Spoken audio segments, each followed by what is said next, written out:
అడుగుతాము కాబట్టి దయచేసి ప్రతి ఒక్కరూ కళ్ళు మూసుకొని దేవుని వైపు చూస్తూ ఆరాధిద్దాం. హల్లెలూయా, హల్లెలూయా, హల్లెలూయా. సర్వాధికారి నాయన నీకే వందనాలు, వందనాలు, వందనాలు, వందనాలు, వందనాలు. స్తుతి స్తుతి స్తుతి స్తుతి స్తుతి స్తుతి స్తుతి స్తుతి స్తోత్రం స్తోత్రం స్తోత్రం. హల్లెలూయా, హల్లెలూయా, హల్లెలూయా. ఆదరణ కర్తవు, అనాథునిగా విడువవు, నీ తోడు నాకుండగా ఒంటరిని కానెన్నడు. నీ తోడు నాకుండగా ఒంటరిని కానెన్నడు. యేసయ్యా, నా యేసయ్యా, యేసయ్యా, నా యేసయ్యా, యేసయ్యా, నా యేసయ్యా, యేసయ్యా, నా యేసయ్యా. ఆదరణ కర్తవు, అనాథునిగా విడువవు, నీ తోడు నాకుండగా ఒంటరిని కానెన్నడు. నీ తోడు నాకుండగా ఒంటరిని కానెన్నడు. యేసయ్యా, మా యేసయ్యా, యేసయ్యా, నా యేసయ్యా, యేసయ్యా, నా యేసయ్యా, యేసయ్యా, నా యేసయ్యా. అల్పుడనయ్యున్న నన్ను చేరదీసితివా,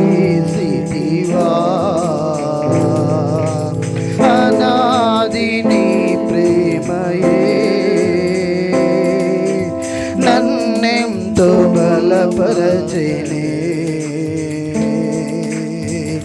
అల్పుడనయ్యున్న నన్ను చేరదీసితివా, అనాది నీ ప్రేమయే నన్నెంతో బలపరచెనే. ఆనందభరితుడనై వేచియుందును నీ రాకకై, ఆనందభరితుడనై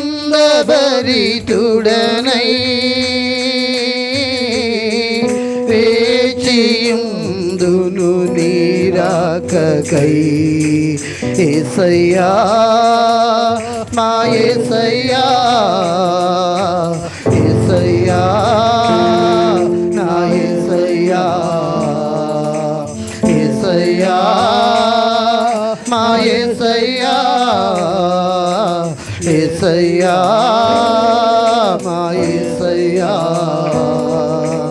యేసయ్యా, మా యేసయ్యా, యేసయ్యా, మా యేసయ్యా. ఆదరణ కర్తవు, అనాథునిగా విడువవు, నీ తోడు నాకుండగా ఒంటరిని కానెన్నడు. నీ తోడు నాకుండగా ఒంటరిని కానెన్నడు. యేసయ్యా, నా యేసయ్యా, యేసయ్యా, నా యేసయ్యా, యేసయ్యా, నా యేసయ్యా, యేసయ్యా, నా యేసయ్యా. కృపలోనే ఆదరణ కలిగేనే, నీ కృపాదానమే నన్నిలలో నిలిపెనే, నీ నిజ కృపలోనే ఆదరణ కలిగేనే, నీ కృపాదానమే నన్నిలలో నిలిపెనే, నీ నిత్య కృపలోనే నన్ను స్థిరపరచు కడవరకు, నీ నిత్య కృపలోనే నన్ను స్థిరపరచు కడవరకు. యేసయ్యా నా యేసయ్యా, యేసయ్యా నా యేసయ్యా, యేసయ్యా నా యేసయ్యా, యేసయ్యా నా యేసయ్యా. ఆదరణ కర్తవు, అనాథునిగా విడువవు, నీ తోడు నాకుండగా ఒంటరిని కానెన్నడు, నీ తోడు నాకుండగా ఒంటరిని కానెన్నడు. యేసయ్యా నా యేసయ్యా, యేసయ్యా నా యేసయ్యా, యేసయ్యా నా యేసయ్యా, యేసయ్యా నా యేసయ్యా, యేసయ్యా నా యేసయ్యా, యేసయ్యా నా యేసయ్యా. అవును ప్రభువా, నీ తోడు మాకు ఉండగా ప్రభా మేము ఎప్పుడు ఒంటరము కాదు నాయన.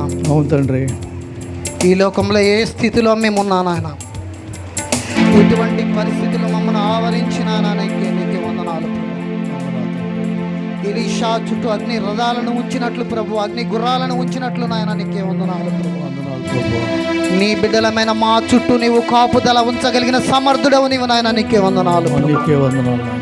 మాకైతే అసాధ్యమే కానీ సమస్తమును నీకు సాధ్యమే నాయన నీకే వందనాలు ప్రభా. సమస్తము ఈ లోకములో కానీ పై లోకములో కానీ ప్రభా, ఆకాశం అందే కానీ ప్రభా, భూమి ఏందే కానీ మీకు అసాధ్యమైనది ఏది లేదు నాయన నీకే వందనాలు ప్రభా.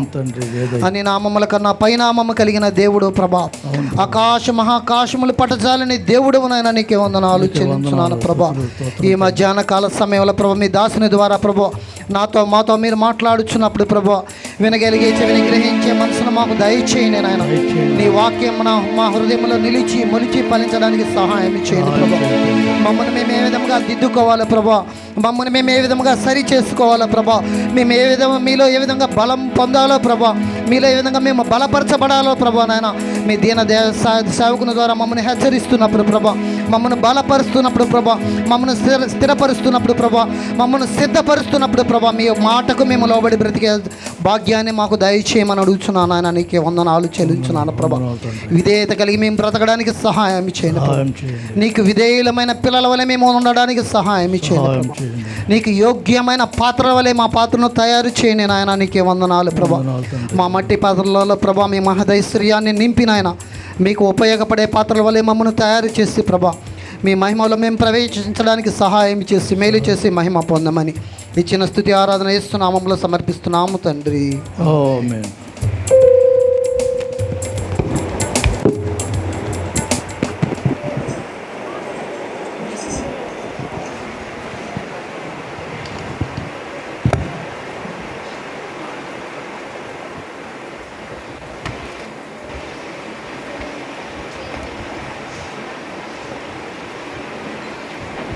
Hello praise the lord.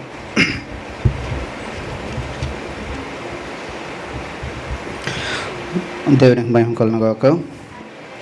మరోసారి ప్రభువైన యేసుక్రీస్తు నామములో మీ అందరికీ హృదయపూర్వకమైన వందనాలు.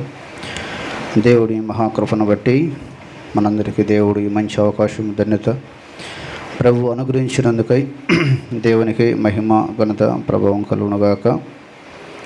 ఒకరోజు ఒక సహోదరి పాపం చాలా బాధపడుతూ ఉందన్నమాట. ఆవిడ ఏ షాంపూ వాడినా ఆ జుట్టంతా ఊడిపోతూ ఉంటుంది. కాబట్టి ఒకరోజు డవ్ వాడేది, ఒక వారం హెడ్ అండ్ షోల్డర్ వాడేది, ఒక వారం సన్సిల్క్ వాడేది, ఇంకేమున్నాయి మీరా షాంపూ వాడేది. ఇలాగా పాపం ఇన్నవాడిని కూడా తనకు జుట్టు ఊడిపోతూ ఉందన్నమాట.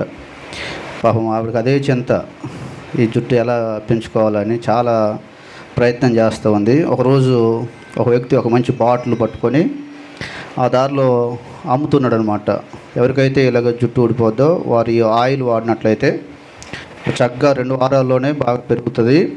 కాబట్టి మరి ఎవరికైనా కావాలని ఇంటింటికి వెళ్ళి బజార్లో అమ్ముతున్నాడు. ఇంటికి వెళ్ళేసరికి ఎవడైనా వినిపించింది అనమాట. వినపడగానే ఎవడు ఎప్పుడెప్పుడు అని ఎదురు చూస్తూ ఉంది కదా. ఆయన పిలిచారు. ఆయన ఒక మంచి టోప్ పెట్టుకొని వచ్చారు. బాబు ఎంత ఈ బాటిల్ అంటే, అమ్మ చాలా చిన్నది, 100 ml 500 రూపాయలు అని చెప్పాడు. చెప్పేసరికి పర్లేదు బాబు, ఒక వారంలో పెరుగుద్ది. వారం ఏంటమ్మా, 3 రోజుల్లోనే ఇంత పొడుగు పెరుగుద్ది, కావాలంటే మీరు వాడు చూడండి అన్నారు. సరే అని చెప్పి ఆవిడ డబ్బులు ఇచ్చి తీసుకుంది. పాపం అబ్బాయి ఎండకు తిరిగి వచ్చాడు కదా. అమ్మ నాకు కొంచెం మంచినీళ్ళు కావాలి, తెచ్చివ్వండి అన్నారు. పాపం ఆవిడ ఇంట్లోకి వెళ్ళిపోయి ఒక గ్లాస్తో మంచినీళ్ళు పట్టుకొని వచ్చిన తర్వాత పాపం ఆ పిల్లోడు టోపీ తీసి మంచినీళ్ళు తాగుతున్నాడు అనమాట. టోపీ తీసేసరికి మొత్తం ఈడని గడ్డలాగా మొత్తం పట్టతల. ఇక ఆవిడ ఆశ్చర్యపోయింది. అరే బాబు, నువ్వేంటి ఇదిగో ఈ ఆయిల్ వాడితే మరి జుట్టు పెరుగుద్ది అంటున్నావు, మరి నువ్వెందుకు వాడలేదు అని చెప్పేసి అంటే, ఆ అబ్బాయి ఏమన్నాడంటే, నేను సప్లైర్ని మాత్రమే కానీ అప్లైర్ని మాత్రం కాదు, నేను అప్లై చేయను, ఓన్లీ సప్లై మాత్రమే చేస్తాను. పిల్లరా, చాలాసార్లు మనం దేవుని, అది కేవలం స్టోరీ మాత్రమే. దేవుని యొక్క వాక్యం మనం ఎప్పుడైతే మన జీవితాలకి అన్వయించుకుంటామో అప్పుడే దేవుడు మన కుటుంబాలని ఆస్వాదిస్తాడు. పరిశుద్ధ గ్రంథంలో నుంచి ఈరోజు అంశం ఏంటంటే, దేవుడు మనకు తోడు. బైబిల్లో చూడండి, దేవుని యొక్క వాక్యంలో నుంచి యెషయా గ్రంథం 57వ అధ్యాయము 15వ వచనం చూడండి. దేవుని యొక్క వాక్యంలో ప్రభు మనల్ని ఎలా ఆస్వాదిస్తారో, ఎలా మనకు తోడుగా ఉంటారో బైబిల్లో మనం చూద్దాం.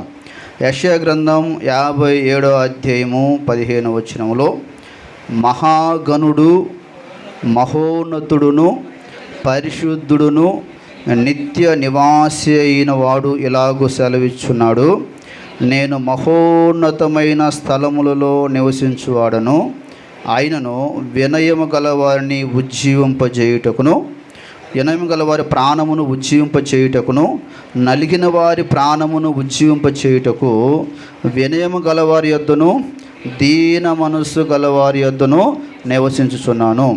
దేవుడు ఎవరికి తోడుగా ఉంటాడంటే, ఎవరైతే వినయము గలవారు ఉంటారో, ఇంకెవరంట, ఎవరైతే దీన మనసు గలవారు ఉంటారో, ఎవరైతే నలిగిపోయి ఉంటారో, ఆయన మహోన్నతుడైన కూడా ఆ పరిశుద్ధ స్థలములో ఉన్న దేవుడు మన కోసం వచ్చి ఆ వినయం గల వారి దగ్గర, నలిగిపోయిన వాళ్ళ దగ్గర, దీన మనసు గల వారి దగ్గర ఉంటానని వాక్యంలో రాయబడింది. కాబట్టి నువ్వు వినయం గల వ్యక్తిగా ఉంటే, దీన మనసు గల వ్యక్తిగా ఉంటే, నలిగిపోయిన వ్యక్తిగా ఉంటే, దేవుడు మాట్లాడు, నేను నీకు తోడుగా ఉంటాను, నీ కుటుంబానికి తోడుగా ఉంటాను, నేను నీ బిడ్డలకి తోడుగా ఉంటాను, అలాగే నీకు నేను తోడుగా ఉంటాను. చాలామంది మనం చూస్తాం, ఇలా కొంతమంది నలిగిపోయి ఉంటారు, కుటుంబంలో నలిగిపోయి, ఇలా జీవితంలో నలిగిపోయి, అలాగే సమస్యలతో నలిగిపోయి, అప్పులతో నలిగిపోయి, కుటుంబ భారాలతో నలిగిపోయి, అలాగే అనారోగ్యంతో నలిగిపోయి ఏం చేయాలో అర్థం కాని పరిస్థితిలో కొంతమంది ఉంటారు. కాబట్టి అలాంటి వారితో దేవుడు మాట్లాడుతున్నాడు, మీరు భయపడొద్దు, నేను మీకు తోడుగా ఉంటాను. దేవుడు మనకు ఏంటంట తోడు, దేవుడు మనకు తోడు. కాబట్టి పిల్లరా, దేవుని మీద మనం ఆధారపడితే, వినయం గల వ్యక్తిగా ఉంటే, నలిగిపోయిన వ్యక్తిగా ఉంటే, దీన మనసు కలిగి ఉంటే దేవుడు నీ దగ్గరకు వచ్చి నీకు తోడుగా ఉంటాడని వాక్యంలో మనకు జ్ఞాపకం చేస్తున్నాడు. ఆ మధ్యకాలం కరోనా కాలంలో పిల్లరా, ఒక తల్లి తన కుమారుడు ఇద్దరు కలిసి హైదరాబాద్ వెళ్ళారు. చాలా భయంకరమైన కరోనా టైం. హైదరాబాద్ వెళ్ళి హైదరాబాదులో కాంప్లెక్స్ దగ్గర ఆ తల్లిని కూర్చోబెట్టి ఆ బాబు చెప్తున్నాడు, అమ్మ నువ్వేం భయపడదు, నేను ఇప్పుడే వస్తాను, నువ్వు భయపడద్దు, నువ్వు ఇక్కడే కూర్చోమని చెప్పి కూర్చోబెట్టాడు. కూర్చోబెట్టి ఆయన వెళ్ళిపోయాడు, పని మీద వెళ్తున్నానని చెప్పి వెళ్ళిపోయి సాయంకాలం అయిపోయింది, రాలేదు. అన్ని బస్సులు వస్తున్నాయి వెళ్ళిపోతున్నాయి, కానీ ఈ తల్లి ఎదురు చూస్తూ ఉంది, నా కొడుకు వస్తాడు, నా కొడుకు తోడుగా ఉన్నాడు, ఇక నాకు భయం లేదని ఎదురు చూస్తూ ఉంటే 5 అయింది రాలేదు, 6 అయింది రాలేదు, 7 అయింది రాలేదు. అక్కడ కూర్చుని ఎవరో ప్యాసింజర్ వెళ్ళి అడుగుతున్నాడు, ఏంటమ్మా పొద్దున్న నుంచి ఇక్కడే ఉన్నావు, ఏ ఊరు వెళ్ళాలి మీరు అని అడిగితే ఆ తల్లి అంటుంది, బాబు నా బాబు ఇప్పుడే బయటికి వెళ్ళాడు, వస్తా అన్నాడు, ఏదో ఇంపార్టెంట్ పని అయి ఉంటుంది, కాబట్టి అందుకే కొంచెం ఆలస్యమైంది, నేను ఇక్కడే ఉంటాను, మళ్ళీ బాబు ఎత్తుక్కుంటాడు, నేను ఇక్కడ నుంచి కదలను అన్నది. కాదమ్మా నీకు ఎవరు తోడు లేరు కదా అంటే, బాబు ఉన్నాడయ్యా, బాబు చూసుకుంటాడు అన్నది. పిల్లరా, ఆ రాత్రి అయిపోయింది, రాలేదు. తర్వాత రెండో రోజు ఉదయం నుంచి ఎదురు చూస్తూ ఉంది, పాపం అటు వెళ్ళిపోతుంది ఇటు వెళ్ళిపోతుంది, కొద్ది దూరం వెళ్ళి చూసేది, మళ్ళీ నేను లేదని చెప్పేసి కంగారు పడతాడేమో అని చెప్పి మళ్ళీ ఆమె కూర్చున్న స్థలానికి వచ్చి చూస్తే బాబు రెండో రోజు కూడా రాలేదు, కుమారుడు రెండో రోజు రాలేదు. ఇలాగా 2 రోజులు అయిపోయింది, 3 రోజులు అయిపోయింది, అన్నం లేదు, నీళ్ళు లేవు. పిల్లరా, చాలా భయంకరమైన పరిస్థితి. అప్పుడు ఇక ఆ బస్ డిపో మేనేజర్ గారు వచ్చి, ఏంటమ్మా 3 రోజుల ముందు ఇక్కడే ఉన్నావు, నువ్వేమో వృద్ధురాలివి, ఇలాగా ఉండకూడదు, మరలా నీకు ఏదైనా అయితే ఇక మేము సమాధానం చెప్పుకోవాలి, కాబట్టి ఎక్కడున్నాడు నీ కుమారుడు అంటే, బాబు వస్తానని చెప్పాడు, 1 రోజు అయిపోయింది, 2 రోజులు అయిపోయింది, 3 రోజులు కూడా నేను ఎదురు చూశాను, నా కుమారుడు రాలేదు. అప్పుడు ఆ మేనేజర్ గారు అన్నాడు, ఇంకా బాబు రాడు, వచ్చేవాడైతే మొదటి రోజు రావాలి, 1 గంటలో రావాలి, అర్ధ గంటలో రావాలి, ఇక 3 రోజులు అయిపోయింది, నిన్ను వదిలించుకోవడానికి ఇక్కడ నిన్ను వదిలిపెట్టి వెళ్ళిపోయాడు. అప్పుడు ఉంటుంది, నేను భారం అయిపోయాను బాబు నా బిడ్డలకి, కాబట్టి నాకు ఇంకెవరు తోడు లేరు. చూడండి, లోకంలో పిల్లరా, చాలాసార్లు మనం నమ్మిన వాళ్ళు, మనకు తోడుగా ఉంటామని చెప్పిన వారు తోడుగా ఉండకపోవచ్చు, కానీ దేవుని వాక్యం తెలియజేస్తుంది, దేవుడంట దిక్కులేని వారికి దేవుడే దిక్కు, దేవుడే తోడు, దేవుడు అండగా ఉంటాడు, దేవుడు విడిచిపెట్టేవాడు కాదు. నువ్వు ఎలాంటి వ్యక్తివైనా సరే, నీ భర్త విడిచిపెట్టవచ్చు, నీ పిల్లలు విడిచిపెట్టవచ్చు, నీ బంధువులు విడిచిపెట్టవచ్చు, నీ రక్త సంబంధికులు విడిచిపెట్టవచ్చు, నీ స్నేహితులు విడిచిపెట్టవచ్చు, నాన్నవారు నీకు ఎవరున్నా అందరూ నిన్ను పట్టించుకోకపోవచ్చు, కానీ మన దేవుడు పిల్లరా, ఆయన తప్పకుండా సహాయం చేసేటువంటి దేవుడు. దేవుని వాక్యంలో ఈరోజు మన యెహోషువ అనేటువంటి వ్యక్తికి దేవుడు ఎలాగ తోడుగా ఉన్నాడో బైబిల్ గ్రంథంలో నుంచి మనం జ్ఞాపకం చేసుకుందాం.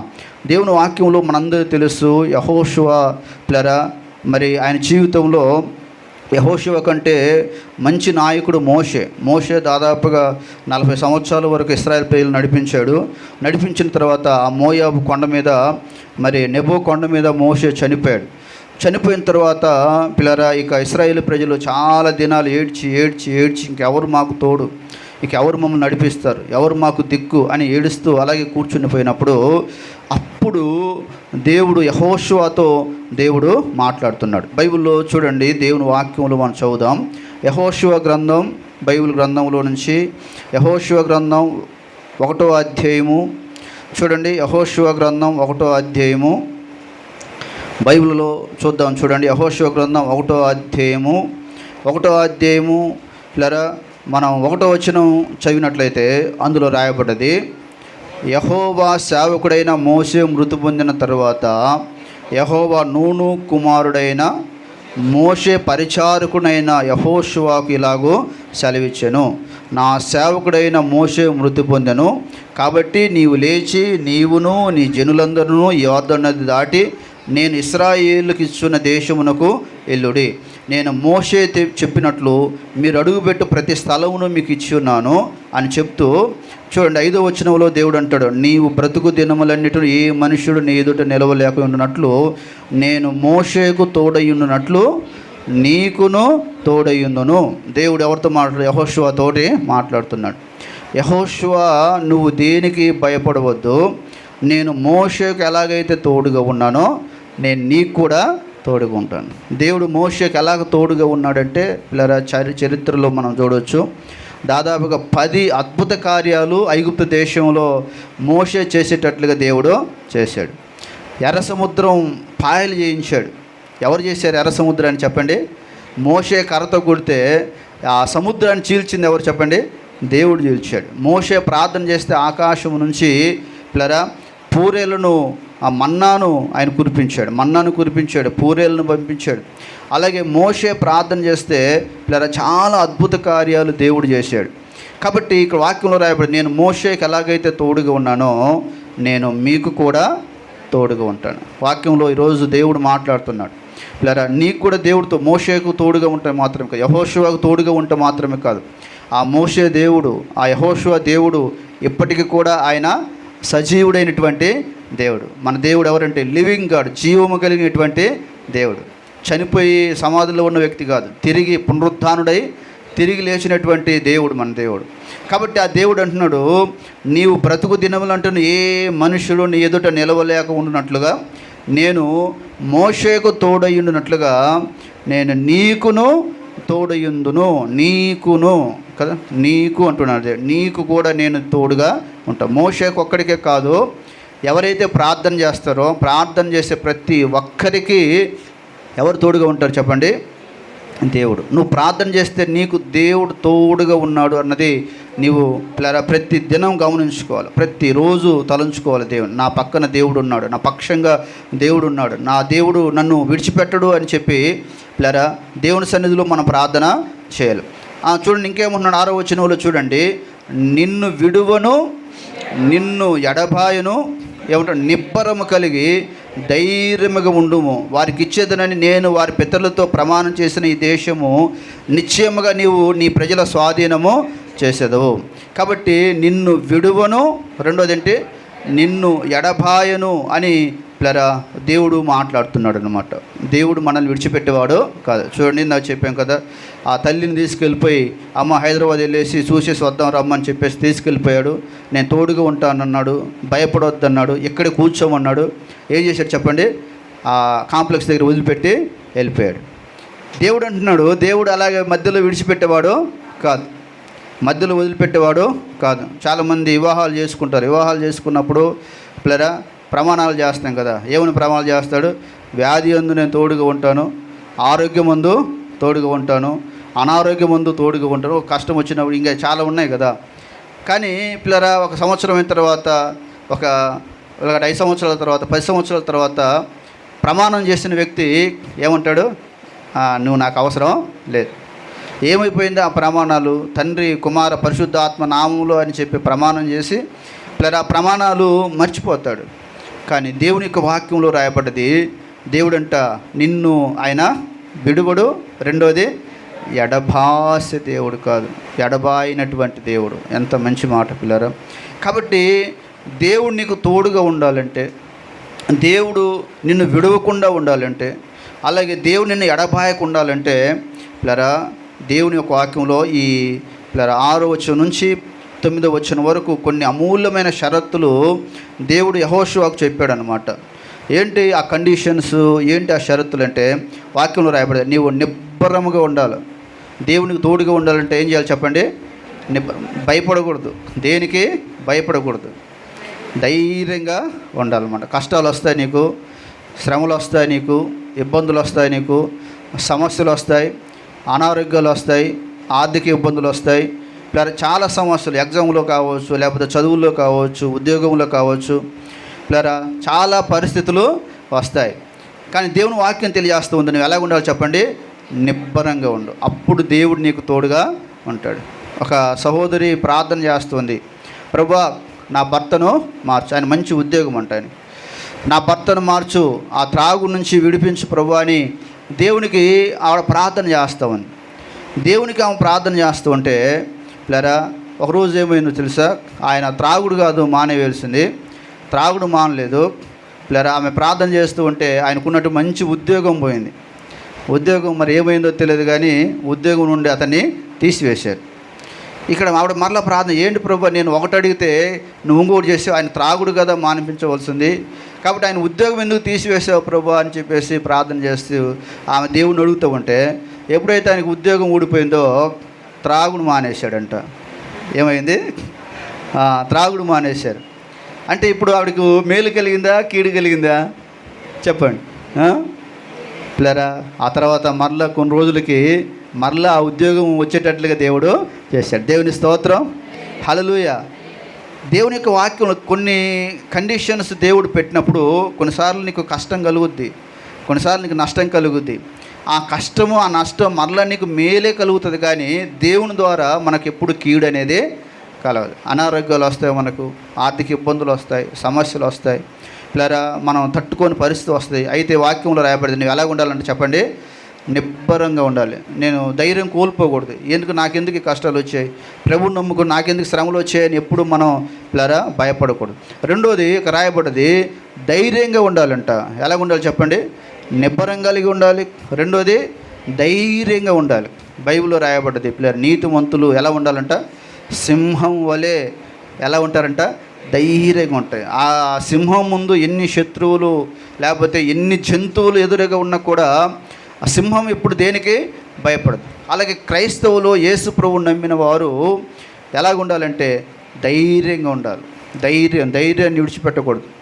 ఎందుకంటే మన దేవుడు మనకు సహాయం చేసే దేవుడు, మనల్ని ఆదుకునే దేవుడు, మనకు తోడుగా ఉంటాడు. కాబట్టి ధైర్యంగా ఉండాలి. అలాగే మూడోది ఏం చేయాలో తెలుసా? అక్కడే దేవుని వాక్యంలో రాయబడ్డది. చూడండి బైబిల్లో మనం చూద్దాం. అక్కడే 6వ వచనం నుంచి, నిన్ను విడువను, నిన్ను ఎడబాయను, నిబ్బరం కలిగి ధైర్యంగా ఉండుము. వారికి ఇచ్చేదని నేను వారి పితరులతో ప్రమాణం చేసినట్టు ఈ దేశం నిశ్చయంగా నీవు ఈ ప్రజల స్వాధీనం చేసేది. అయితే నీవు నిబ్బరం కలిగి జాగ్రత్త కలిగి ఉండాలంట. ఎలా ఉండాలి చెప్పండి?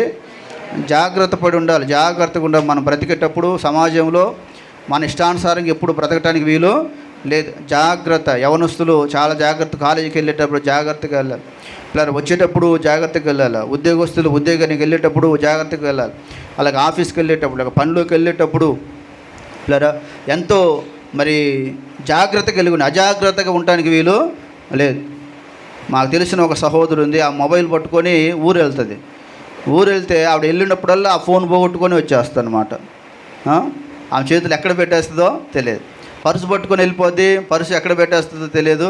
ఆ పర్సు మధ్యలోనే బస్సులో వదిలేసి వచ్చేస్తాను. అంటే కారణం ఏంటి చెప్పండి? అజాగ్రత్త కదా ఉండవలసింది. ఎలా ఉండాలి చెప్పండి? అలాగే జీవితంలో కూడా మనం ఎలా ఉండాలి చెప్పండి?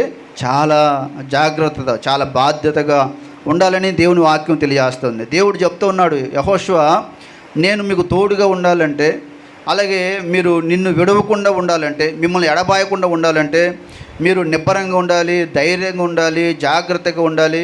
అంతేకాదు నీకు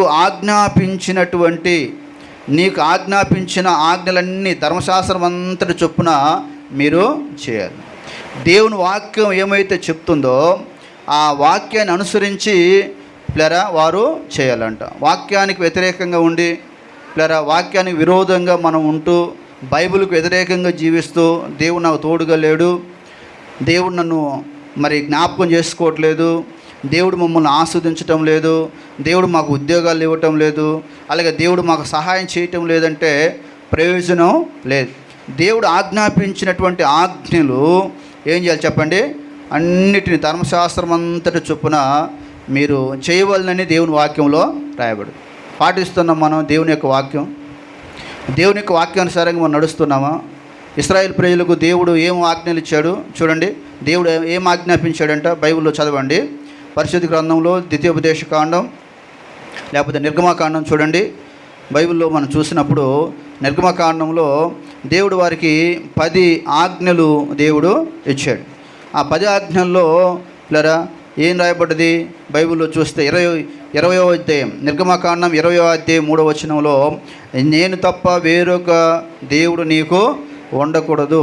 పైన ఆకాశం ఉంది కానీ క్రింద భూమి ఎందు కానీ భూమి కింద నేల ఎందు కానీ ఉండు దేని రూపమునైనను విగ్రహమునైను నీవు చేసుకొనకూడదు, వాటికి సాగిలపడకూడదు, వాటిని పూజింపకూడదు. ఏలయనగా నీ దేవుడని యెహోవానగు నేను రోషము గల దేవుడను. నన్ను ద్వేషించు వారి విషయంలో 3-4 తరముల వరకు తండ్రుల దోషములు కుమారుల మీదకి రప్పించుచు, నన్ను ప్రేమించి నా ఆజ్ఞలు గైకొన్న వారిని 1000 తరముల వరకు కరుణించువాడనై ఉన్నాను. పైన ఆకాశం ఉంది కానీ క్రింద భూమి ఉంది కానీ నేను తప్ప ఏరొక దేవుడు మీకు ఉండకాటికి వీలు లేదు. కాబట్టి దేవుడు ఆజ్ఞాపిస్తున్నాడు. దేవుడు ఆజ్ఞలు మనం పాటించాలని బైబిల్లో రాయబడింది. ఇంకా చూడండి 7వ వచనంలో, నీ దేవుడని యెహోవా నామమును వ్యర్థముగా నీ ఉచ్చరింపకూడదు. దేవుని నామానికి అవమానకరంగా మనం జీవించకూడదు. యెహోవా తన నామమును వ్యర్థముగా నుచ్చరించు వారిని నిర్దోషముగా దేవుడు ఎంచడు. దేవుని నామానికి అవమానకరంగా జీవించే వారిని వాళ్ళు నిర్దోషులుగా దేవుడు ఎప్పుడూ పరిగణించడు. అంతేకాదు 8వ వచనం చూడండి, విశ్రాంతి దినము పరిశుద్ధముగా ఆచరించుటకు జ్ఞాపకం చేసుకున్నాము. విశ్రాంతి దినము ఇశ్రాయేలు ప్రజలకు శనివారం విశ్రాంతి దినం. అయితే మనకు ఆరాధన దినం ఏ రోజు చెప్పండి? ఆదివారం.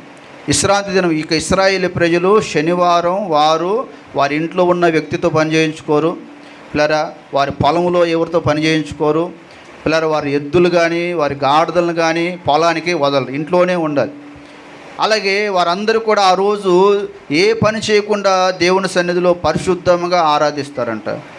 మరి మనం ఆదివారం దినము దేవుని సన్నిధిలో మనం ఎలాగ దేవుని సమయాన్ని మనం ఏం చేయాలి చెప్పండి?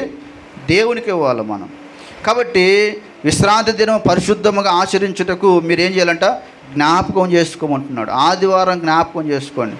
నిజంగా ఆదివారం మనకు బంధువులు, ఆదివారమే మన చుట్టాలు, ఆదివారమే పెళ్ళిళ్ళు, ఆదివారమే ఫంక్షన్లు, ఆదివారమే ఇంకా అన్ని పనులన్నీ అవే. కాబట్టి పిల్లరా దేవుని యొక్క వాక్యం తెలియజేస్తుంది, ఆదివారము దేవునిది, దేవునికి మనం ఇవ్వాలి. ఎందుకు చూడండి 9వ వచనంలో, 6 దినములు నీవు కష్టపడి నీ పని అంతయు చేయవలను. ఏం చేయాలంట? 6 దినాలు నువ్వు కష్టపడు. సోమవారం, మంగళవారం, బుధవారం, గురువారం, శుక్రవారం, శనివారం కూడా కష్టపడు. అయితే 7వ దినం లేకపోతే ఆదివారం ఏం చేయాలంట? చూడండి, 7వ దినము నీ దేవుడైన యెహోవాకు విశ్రాంతి దినము. ఆదివారము దేవునిది, దేవునికి మనం అది ఇవ్వాలి. ఆ రోజు దేవుణ్ణి ఆరాధించాలి. ఆ రోజు నువ్వు ఏ పని చేయకూడదు. ఆ రోజు నువ్వు దేవుని స్తుతించాలి. ఆ రోజు దేవుని వాక్యం చదువుకోవాలి. ఆ రోజు నువ్వు దేవుని మందిరానికి వెళ్ళాలి. ఆ రోజు ప్రభు బల్లో పాలన పొందాలి. ఇంకా చూడండి, దానిలో నీవైనను చూడండి ఎవరు ఇశ్రాయేల్ ప్రజలైతే విశ్రాంతి దినము శనివారం, మనకైతే ఆదివారం. దానిలో నీవైనను నీ కుమారుడైనను నీ కుమార్తె అయినను నీ దాసుడైనను నీ దాసి అయినను నీ పశువులనైనను నీ ఇండ్లలో ఉన్న పరదేశి అయినను ఏ పని మీరు చేయకూడదు. దేవుని స్తోత్రం. ఏ పని చేయటానికి వీలు లేదు. ప్రార్థన మానేసి బట్టలు ఉతుక్కోవటం, ప్రార్థన మానేసి ఆ పని ఈ పని ఏది చేయటానికి వీలు లేదు. ఏం చేయాలంటే ఎవరెవరు పిల్లరా? నీ కుమారుడు కావచ్చు, నీ కుమార్తె కావచ్చు, నీ దాసుడు కావచ్చు, నీ దాసి కావచ్చు, ఎవరైనా నీ ఇంటికి పరదేశి వస్తే వారు కూడా నీ ఇంటిలో ఉన్నటువంటి ప్రతి ఒక్కరూ ఏ పని చేయటానికి వీలు లేదు. ఎందుకంటే 6 దినములలో యెహోవా ఆకాశమును, భూమి, సముద్రమును, వాటిలో సమస్తను సృజించి 7వ దినమున దేవుడు ఏం చేశాడంట? విశ్రాంతి తీసుకున్నాడు దేవుడు. దేవుని స్తోత్రం. ఏ రోజు తీసుకున్నాడు దేవుడు? దేవుడు కూడా 6 రోజులు కష్టపడి ఒకరోజు దేవుడు విశ్రాంతి తీసుకున్నాడు. కాబట్టి పిల్లరా, దేవుని రోజు మనం దేవునికి ఇవ్వాలని దేవుని వాక్యం తెలియజేస్తూ ఉంది. అందుచేత యెహోవా విశ్రాంతి దినమును ఆశీర్వదించి దాన్ని ఏం చేశాడంట? పరిశుద్ధపరచును. విశ్రాంతి దినాన్ని దేవుడు ఏం చేశాడంట? ఆశీర్వదించి దాన్ని దేవుడు పరిశుద్ధపరిచాడు. కాబట్టి ఆదివారం మనం ఎందుకు చేయాలంటే, ఆదివారం యేసుప్రభువు వారు పునరుద్ధానుడై తిరిగి లేచినటువంటి దినం.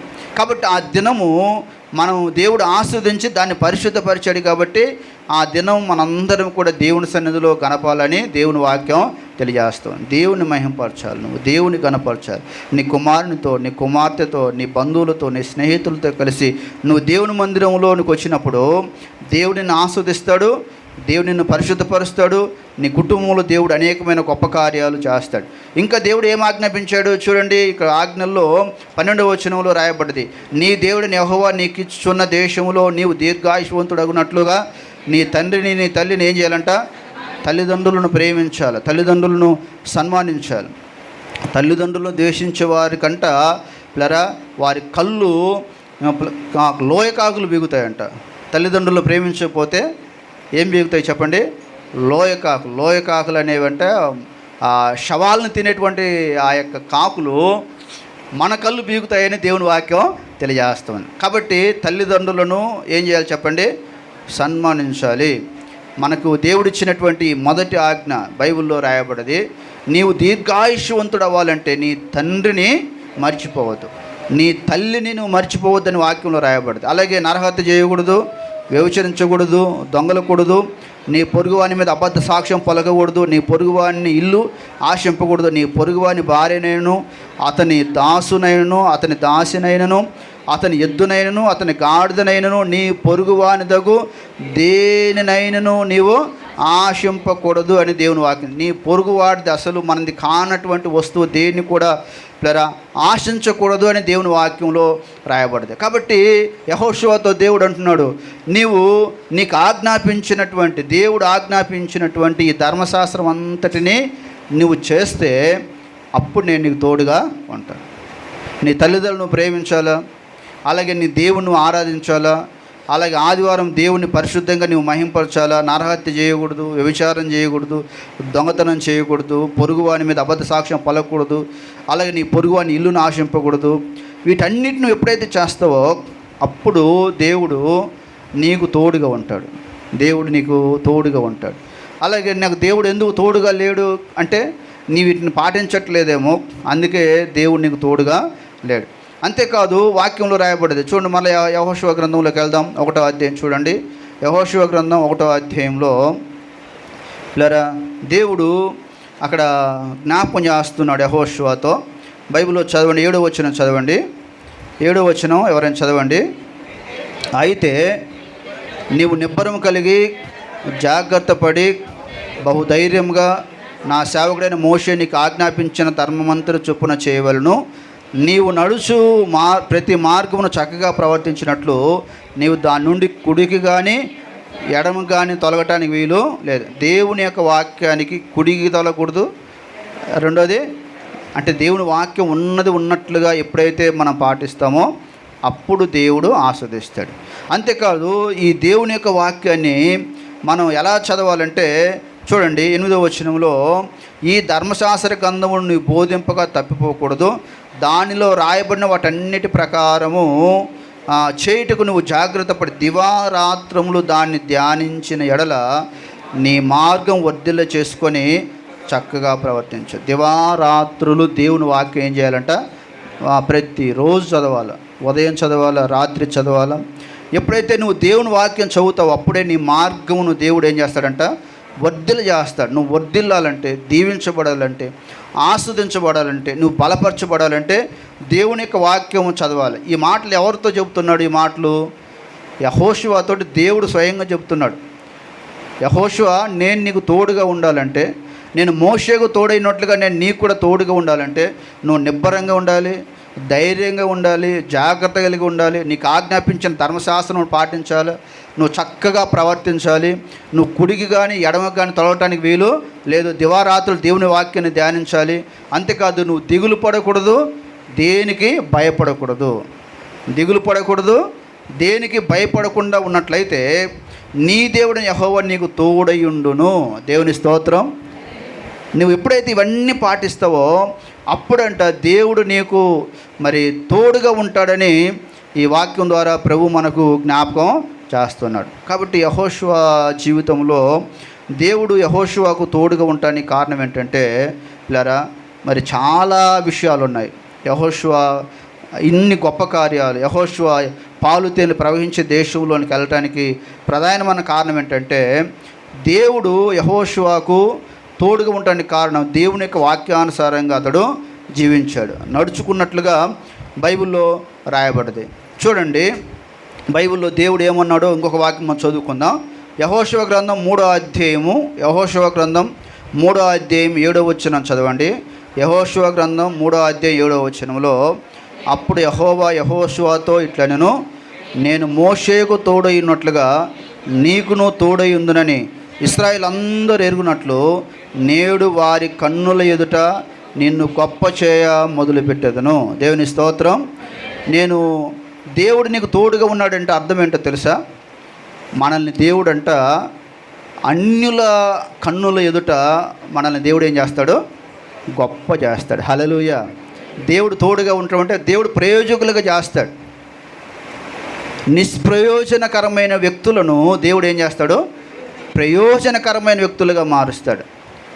బైబిల్లో ఒనేసిము అని ఒక వ్యక్తి ఉన్నాడు. అతడు ఒక దొంగతనం చేసి వెళ్ళిపోయాడు అనమాట. ఆ దొంగతనం చేసి వెళ్ళిపోతే ఒక జైల్లో పడిపోయాడు. అతడు జైల్లో వెళ్ళినప్పుడు అక్కడ పౌలు గారు అతన్ని కలుసుకొని దొంగతనం చేయటం తప్పు బాబు అని చెప్పి అతనికి దేవుని వాక్యం చెప్పి రక్షణలో నడిపించిన తర్వాత బైబిల్లో ఫిలోమోను పత్రిక మనం చదువుతాం కదా, ఆ పత్రిక రాసి ఆ ఫిలోమోను వ్యక్తి పంపించాడు అనమాట. పంపించి, ఈ ఒనేసిము అనే వ్యక్తి నీ ఇంట్లో దొంగతనం చేశాడు, అయితే మునుపు ఇతడు నిష్ప్రయోజనకరమైన వాడు, అయితే ఇప్పుడు నీకును నాకును ప్రయోజనకరమైన వాడు అని ఉత్తరం రాశాడు. దేవుని స్తోత్రం. ఈ దేవుని వాక్యం మనుషులను ఏం చేస్తుంది చెప్పండి? ప్రయోజకులుగా మారుస్తుంది. అందుకే ఇక్కడ వాక్యంలో రాబడి యెహోషువ నీ ఎదుట ఉన్నటువంటి శత్రువుల ఎదుట నిన్ను గొప్ప చేయ మొదలుపెట్టేదను, నేను మోషేకు తోడుగా ఉన్నట్లుగా నీకును తోడుగా. మనం ఉన్నటువంటి స్థలంలో చూడండి, మనం ఉన్నాం కదా, ఈ ప్రాంతం ఉందనుకో, మన చుట్టూ కూడా అన్యులు ఉన్నారు. అలాగే మీరున్నటువంటి స్థలంలో చుట్టూలు అన్యులు ఉన్నారు. కాబట్టి నీవు వాళ్ళ కన్నుల ఎదుట ప్రయోజనకరమైన వ్యక్తిగా మారాలంటే ఎవరు తోడుగా ఉండాలి నీకు చెప్పండి? దేవుడు నీకు తోడుగా ఉండాలి. అన్యుల ఎదుట, వారి కన్నుల ఎదుట దేవుడు అంటే నిన్ను గొప్ప వృద్ధిలోనికి దేవుడు తెస్తాడు. కాబట్టి దేవునికి ప్రార్థన చేయాలి. ప్రభువా, నేను అన్యుల మధ్యలో ఉన్నాను కాబట్టి నేను జాగ్రత్తగా ఉంటానికి సహాయం చేయండి, నిబ్బరంగా ఉంటానికి సహాయం చేయండి, ధైర్యంగా ఉంటానికి సహాయం చేయండి, పరిశుద్ధంగా ఉంటానికి సహాయం చేయండి, నీ వాక్యానుసారంగా జీవించడానికి సహాయం చేయండి, దివారాత్రులు మీ వాక్యం చదువుకోవడానికి నాకు సహాయం చేయండి ప్రభు అని ఎప్పుడైతే నువ్వు దేవునికి ప్రార్థన చేసుకుంటూ భయభక్తులతో జీవిస్తావో తప్పకుండా దేవుడు మనల్ని ఏం చేస్తాడంట? ఆస్వాదిస్తాడు. కాబట్టి యెహోషువకు దేవుడు ఎలాగ తోడుగా ఉన్నాడంటే, వాళ్ళు యుద్ధానికి వెళ్తున్నారు. యుద్ధానికి వెళ్ళేటప్పుడు ప్రభువా మేము యుద్ధం చేయటం మాకు రాదు, ఏం చేయాలన్నప్పుడు యెహోషువ అతను మీరు ఏం చేయాల్సిన పని లేదు, మీరు ఆ ఎరుకో గోడల చుట్టూ 6 దినాలు 6 సార్లు తిరగండి, 7వ రోజు మీరు 7 మార్లు తిరగమన్నాడు. అలాగే వాళ్ళు ప్రార్థన చేసుకుంటూ ఒక 6 రోజులు ఎరుకో గోడల చుట్టూ తిరిగారు. అది అడ్డుగా ఉంది, ఆ గోడలు చాలా ఎత్తుగా ఉన్నాయి, అవి పడగొట్టాలి చాలా కష్టం. కాబట్టి ఏం చేశారంటే 6 రోజులు 6 సార్లు తిరిగి 7వ రోజు 7 మార్లు తిరగగానే ఆ ఎరుకో గోడలు ఏమైపోయాయంట? కూలిపోగానే ఆ యొక్క ఎరుకో పట్టణంలో ప్రవేశించి ఆ అనేక ధనము డబ్బు ఇశ్రాయేలు ప్రజలు సంపాదించుకొని దేవుడిచ్చినటువంటి ఆ వాగ్దాన దేశంలోకి అడుగు పెట్టడానికి వారికి అవకాశం కలిగింది. చూడండి, అప్పటి వరకు వారి దగ్గర ఏ ఆస్తిపాస్తులు లేవు. కేవలం దేవుడిని మహింపరచడం వలన అన్యుల యొక్క స్వాస్థ్యం వారు పొందుకున్నట్లుగా బైబిల్లో మనం చూస్తాం. చాలా డబ్బు, చాలా ధనం, అలాగే ఈ యొక్క ఇశ్రాయేలు ప్రజలు పేరు చెప్తేనే భయపడేటట్లుగా దేవుడు చేశాడు. వాళ్ళందరూ ఏమంటున్నారంటే, వీళ్ళు కాదు, వీళ్ళ వెనకాల ఒక ఆయన ఉన్నాడు, ఆ దేవుని శక్తి మనల్ని ఓడిస్తుందని శత్రువులు గ్రహించేటట్లుగా దేవుడు చేశాడు. ఆ తర్వాత ఎరుకో పట్టణాన్ని జయించారు. ఆ తర్వాత చాలా చిన్న పట్టణం అంట, అది చాలా చిన్న దేశం. అది దాంట్లో 4 లక్షలు 5 లక్షల మంది జనాభా ఉంటారు. హాయి దాని పేరు. ఆ హాయి పట్టణంకి వెళ్ళిపోయేసరికి దాదాపుగా 30-35 మందిని ఆ హాయి పట్టణస్తులు తరిమి ఇశ్రాయేలు ప్రజలను కొట్టి చంపేశారు. చంపినప్పుడు యెహోషువ తన యొక్క మోకాళ్ళ దగ్గర తన యొక్క తల పెట్టుకొని నిట్టూర్పు ఊడ్చి ఏడ్చాడు. ప్రభువా, మేము నీ స్వాస్థ్యం, నాకు తోడుగా ఉంటానన్నావు, దిగులు పడొద్దన్నావు, భయపడొద్దన్నావు, అలాగే జాగ్రత్తగా ఉండమన్నావు, నేను మీకు ఈ స్వాస్థ్యంగా ఈ ఆస్తులన్నీ ఇస్తానన్నావు. ఇప్పుడు మా ప్రజలు ఎందుకు చనిపోయారు? 34 మంది చనిపోయారు. దానికి కారణం ఏంటి అన్నప్పుడు మరలా దేవుడు మాట్లాడాడు, మీ ఇంటిలో పాపం అనేది ఉంది, మీ గుడారంలో పాపం ఉంది కాబట్టి ఈరోజు 34 మంది చనిపోవడానికి కారణం అయ్యారు. చూడండి, అప్పటి వరకు దేవుడు వారికి తోడుగా ఉన్నాడు. ఎప్పుడైతే వారిలోనికి పాపం ప్రవేశించిందో అప్పుడే వాళ్ళకి ఏం కలిగింది? ప్రాణ నష్టం కలిగింది. అందుకే దేవుని యొక్క వాక్యంలో రాయబడ్డది పిల్లరా, మన ఇంటిలో ఏముండకూడదు చెప్పండి, పాపం అనేది ఉండదు. నీ హృదయంలో పాపం ఉంటే దేవునికి తోడుగా ఉండడు. నీ కుటుంబంలో పాపం ఉంటే దేవుడు తోడుగా ఉండడు. నీ జీవితంలో పాపం ఉంటే దేవుడు తోడుగా ఉండడు. అలాగే పాపం ఉన్న చోట దేవుడు తోడుగా ఉండడు. పిల్లరా, ఆ యొక్క ఎరుకో పట్టణానికి ఒక ఆయన వెళ్ళిపోయి దేవుడు ఏమన్నాడు, ఇది మొదటిది కనుక ఎవ్వరు అందులో నుంచి కనీసం ఒక చిన్న వస్తువు కూడా దొంగలటానికి వీలు లేదు, వాటన్నిటిని కాల్చివేయమన్నప్పుడు అందులో ఒక అతను ఏం చేశాడు, ఆకాన్ అనే వ్యక్తి ఒక బంగారు కమ్మి సినారు వస్త్రాలు దొంగతనం చేసి తన ఇంట్లో గుడారంలో గొయ్యి తీసి పాతి పెట్టుకున్నాడు అనమాట. ఆ పాపాన్ని బట్టి 34 మంది చనిపోయారు. అందుకే వాక్యంలో రాయబడి ఏ ఇంటిలో పాపం ఉంటుందో, ఏ వ్యక్తిలో పాపం ఉంటుందో ఆ కుటుంబము ఆస్వాదించబడటానికి వీలు ఉండదు. కాబట్టి ఆ పాపమును మనం తీసివేయాలి. మన ఇంటిలో ఉన్న పాపాన్ని తీసివేసుకోవాలి. మన కుటుంబంలో ఉన్న పాపమును తీసివేసుకోవాలి. మన హృదయంలో ఉన్న పాపము ఎప్పుడైతే నువ్వు తొలగించుకుంటావో అప్పుడే దేవుడు నీకు తోడుగా ఉంటాడని వాక్యంలో రాయబడదు. అందుకే ప్రతిరోజు ఏం చేయాలి తెలుసా, ప్రార్థన చేయాలి. ప్రభువా, నా ఇంట్లో ఏదైనా పాపం ఉందేమో, నా కుటుంబంలో ఏదైనా పాపం ఉందేమో, మా హృదయంలో ఏదైనా పాపం ఉందేమో, మా మనస్సులో ఏదైనా పాపం ఉందేమో, ప్రభువా మా పాపమును క్షమించండి ప్రభువా అని ఎప్పటికప్పుడు పరిశీలించుకోవాలి. అందుకే దావీదు భక్తుడు ఏమంటాడంటే, నీ ఎదుట నేను పాపము చేయకున్నట్లుగా నీ వాక్యమును నా హృదయంలో నేను పెట్టుకున్నాను. మన హృదయంలో దేవుని వాక్యం ఉంటే ఆ వ్యక్తి ఎప్పుడు కూడా పాపం అనేది చేయడు. కాబట్టి పిల్లరా, ఈ యెహోషువ మరి ఆయన చెప్పినటువంటి సాక్ష్యం ఏంటంటే, నేను ఇన్ని గొప్ప కార్యాలు చేయటానికి, ఇన్ని అద్భుత కార్యాలు చేయటానికి దేవుడు నాకు తోడుగా ఉండటానికి కారణం ఏంటంటే, నా శక్తి నా బలం కాదు, నాకు దేవుడే తోడుగా ఉండి నడిపించాడని ఆయన చివరిలో సాక్ష్యం చెప్పాడు అనమాట. ఆ వాక్యం చదువు ముగించుకుందాం. చూడండి, యెహోషువ గ్రంథంలో ఈ మాట మనం చదువుదాం. బైబిల్లో రాయబడిన మాట. దేవుని వాక్యంలో మనం చూసినప్పుడు చాలా మంచి మాట అతడు జ్ఞాపకం చేస్తున్నాడు. యెహోషువ గ్రంథం 23వ అధ్యాయం చదవండి. యెహోషువ గ్రంథం 23వ అధ్యాయము 23వ అధ్యాయం 2వ వాక్యం నుంచి అక్కడ రాయబడ్డది. అప్పుడు అతడు ఇశ్రాయేలందరినీ, వారి పెద్దలను, వారి ముఖ్యులను, వారి న్యాయాధిపతులను, వారి నాయకులను పిలిపించి వారితో ఇట్లనెను, నేను బహు సంవత్సరములు గడిచిన ముసలివాడను.